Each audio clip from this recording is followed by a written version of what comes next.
Hi ladies, so today I'm going to give you my 10 tips on how I retain length. So my hair is about, I'd say it's a little bit past armpit length, maybe an inch or two. And I'm currently 2 months post relaxer. So you can definitely see that, my hair is a lot thicker up top. And you can definitely see that growth. It's not as late as it would be after a fresh relaxer. So my first tip to length retention is to keep it simple. So keeping it simple means not using 10 products on your hair. Just because your hair has to get used to a product for you to be able to see if it's working for your hair. And using a lot of products is not going to allow you to eliminate what is working and what is not working when it comes to, how your hair is reacting to the products that you're using. Me personally, I only use 3 products whenever I wash my hair and air dry it. And then whenever I flat iron, I use 4 products. That's it, 4 products. And then my next tip is to wash your hair every 1 to 2 weeks. Make sure you're washing with shampoo because shampoo is gonna rid of all that buildup. You can use a regular shampoo or you can use a clarifying shampoo. So whenever I wash my hair, when I am not flat ironing, I will use shampoo and then I will deep condition for about 30 minutes, rinse that out, and then I'll air dry my hair till it's about, I'd say 70% dry. And then I will take shea butter and I will cornrow my hair 8 to the back. And whenever I cornrow, for each cornrow that I have on my hair, I'll take shea butter and rub it all over my hands and put it all over the section that I am about to cornrow. That way, I can leave my hair in cornrows for a week or 2 weeks. I never leave them in for more than 2 weeks. And that way with this shea butter, my hair will stay moisturized and it won't be dry and brittle. And then whenever I flat iron my hair, I will again shampoo it, deep condition for 30 minutes, and then I will take the heat protectant and spray it throughout my hair and let my hair air dry to about 70%, and then I will blow dry it. And then after I blow dry my hair, I will just flat iron as normal, and then once I finish, I will take a little bit of the cheese silk infusion, about a dime size amount, and just rub it in my hands and then just distribute it through my hair and make sure I get the ends and just put it all over my hair, and that's it. That's all I do. I do not use a lot of products. I keep it simple. The next thing I would say would be to be consistent with your hair regimen. Consistency is proven time and time again to give results with no matter what you're doing. So when you're consistent with your hair regimen and you're not all over the place, always changing hair products, or not washing your hair or not moisturizing it on a regular basis, you're not gonna see as much of a result as if you were to be consistent. So consistency is definitely key. My next tip I would say would be to treat your hair as if it's silk. So to be gentle with your hair. So whenever you brush your hair or do anything that's gonna cause tension on your hair, be gentle. And with being gentle, whenever I comb or brush my hair, first of all, I will only detangle when my hair is wet with a lot of conditioner in it. And I always take my Denman brush and go from the ends of my hair and go all the way up to the roots of my hair. And I always do that in sections. The sections are just as big as if I were to flat iron my hair. So I just do that throughout my whole hair every time I wash it. And then also, when it comes to being gentle, it's really good not to put a lot of tension on your hair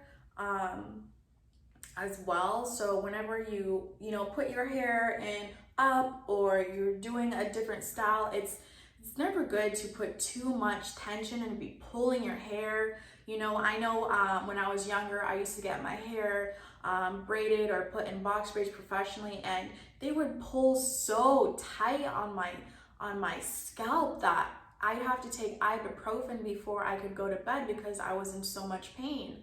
So it's really good not to do that, because that can give you, I don't know, is it called alopecia? I think it's called alopecia, but I may have the name wrong. But basically, your hairline, if your hair is always in a lot of tight hairstyles, your hairline, for one, is going to start receding, and you're going to see your hair start to thin, or you might even get baldness. So it's really good to be gentle with your hair and to be wise when it comes to choosing a hairdresser. Be very, very wise. I personally don't trust a lot of people at all with my hair, because I know my hair the best. No one's going to know your hair better than you, as long as you take the time to get to know it. The next tip I would give is to drink lots of water. So, our bodies are made up of 70% of water. So we are supposed to, on average, drink half of our body weight in ounces of water every single day. I know for me, personally, that I've had a hard time doing that like every single day, but I try my best to drink as much water as possible. So the water is really gonna help your body rid of toxins, and it's gonna be nourishing your body and giving your skin that moisture and that glow. And it's also gonna be you're gonna be hydrating your hair from the inside as well as from the outside when you're using moisturizers as well. And the next tip I would give is to eat balanced meals. So eating balanced, healthy meals, okay? So that means eating your fruits, your vegetables, your legumes, your nuts, your fish, if you can eat fish, and just eat a balanced meal. I try to have at least 3 colors on my plate whenever I eat food, and I try not to have everything on my plate be one temperature, right? So if I only have hot items on my plate, it may be balanced in what I'm eating, but I may not get as much as better of nutrition if I were to eat, instead of boiled vegetables, I could eat my vegetables raw, or I could blanch my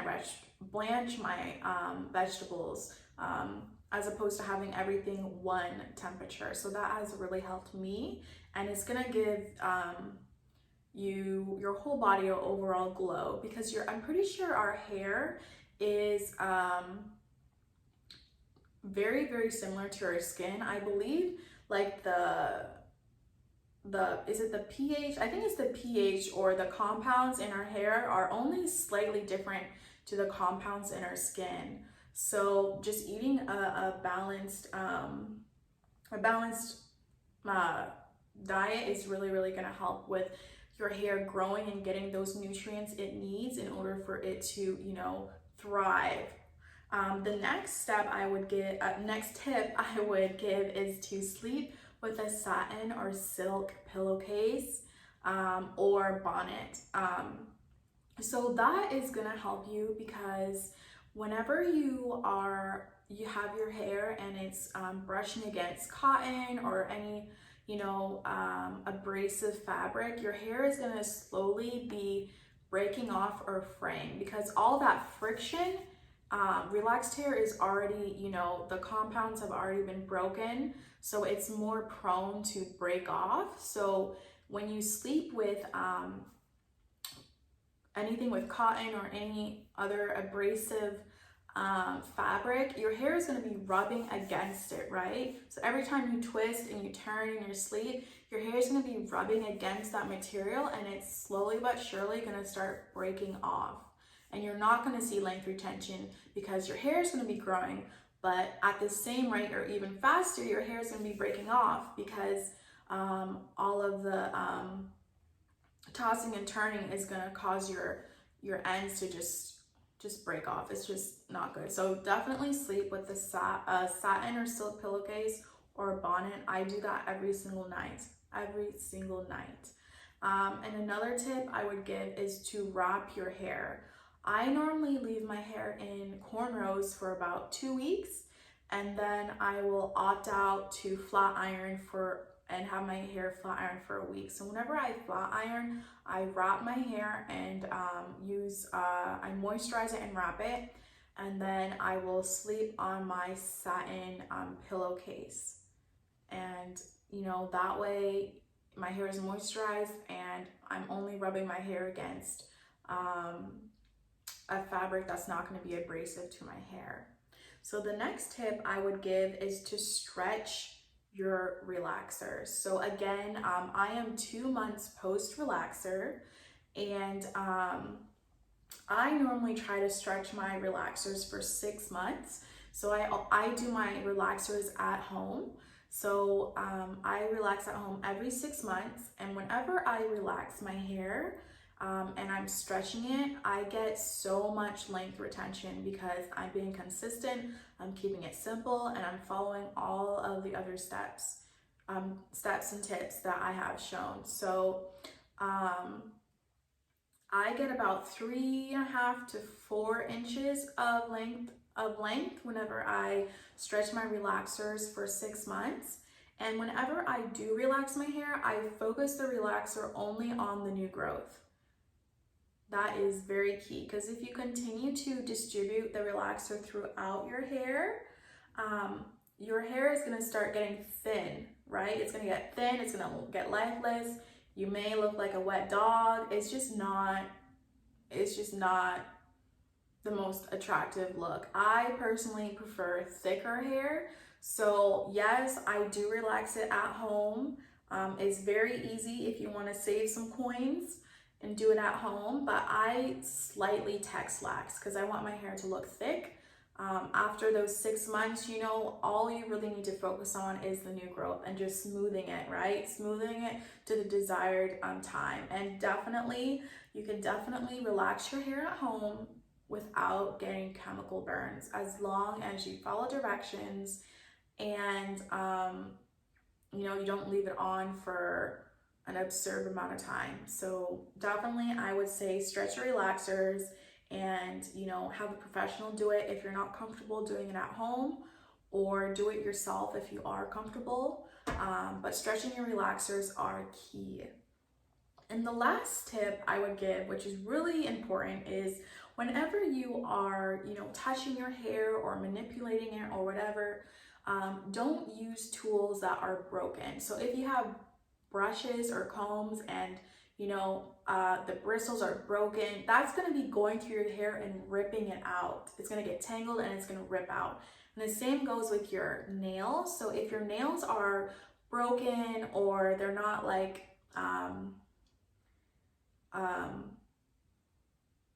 for instance, I think the word is frayed. If your nails are broken and frayed, whenever you put your hands through your hair, your nails are going to get caught on your hair and just pull it out, right? So yes, you could be potentially being gentle with your hair, but it's counterproductive if you're being gentle with your hair and you're using tools in your hair on a consistent basis that are breaking it off because the tools are damaged or your nails are broken. And you're not going to see as much length retention if you don't have tools that are in good use. So those are my 10 tips, and I really hope those helped. And thank you for watching.